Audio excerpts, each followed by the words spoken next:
In this video, we're going over how to perform the ab wheel rollout to effectively strengthen your abs and improve core stability. We'll also cover the best ab wheel progressions for every skill level. Hey, what's going on, y'all? Zack Henderson here, and I'm here at my buddy Kevin's place to collaborate on this ab wheel video. So, Kevin, tell the folks a little bit about yourself. Kevin and K Squared Fitness, that stands for Kevin and Katie, that's my wife's name, and we help CrossFit athletes prepare for the CrossFit Open. Yes, and he's pretty darn good at it as well. So obviously today we're going over the ab wheel rollout, one of, in my opinion, the best and one of the toughest core exercises.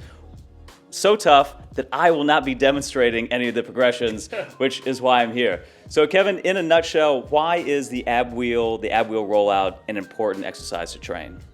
Well, we talk about at K Squared all the time is that your midline positioning has so much to do with how everything else translates into your movement. So obviously we're going to strengthen your core, and it's going to help you, if you're done properly, get into better positioning to all the other lifts that you're going to do. So stay tuned for seeing how you don't need to go probably as far as you think you need to when done properly. Dig it. Let's take a look. Here's the basic setup.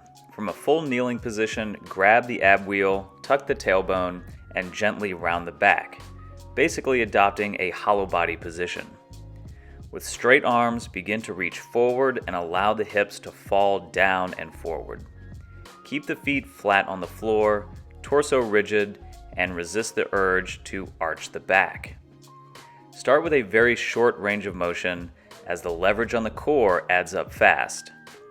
Over time, extend your reach as far as your shoulder mobility and core stability allow. The most common mistake is pulling back with the hip flexors, leading with your butt. Keep the hip angle as open as possible as you lead each direction with the arms through tight lats.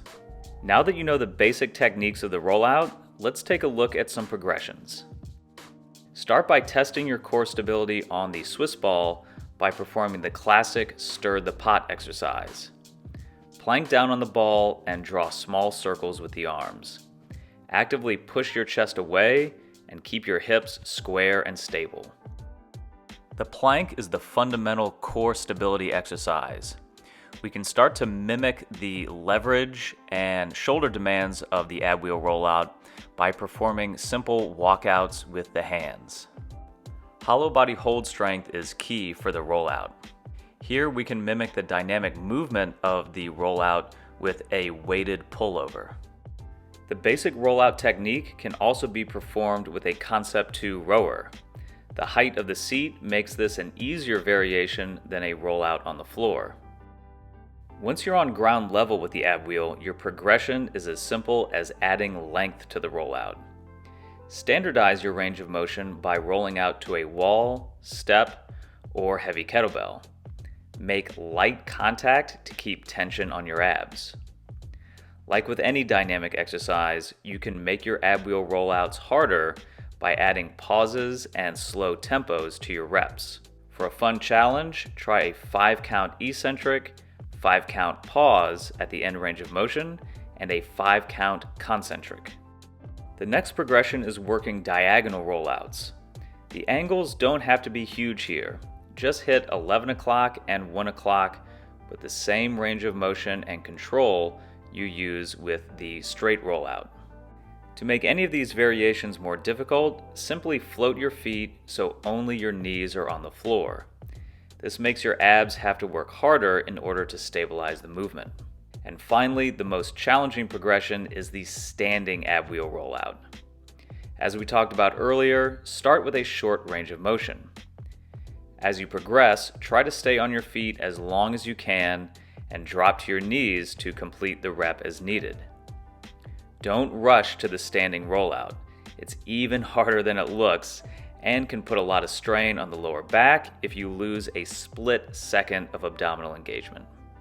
When it comes to programming the ab wheel into your workouts, perform them 2 to 3 times a week after your heaviest compound lifts of the day. Start off with 2 sets of 5 reps of whatever rollout variation you find challenging but doable. You can build up to super high reps, but if strength is your goal, Keep the reps low, the intensity high, and respect your recovery timeline. Speaking of minimalist core exercises, a great complement to the ab wheel is the hanging leg raise, which you can find my full tutorial on right here.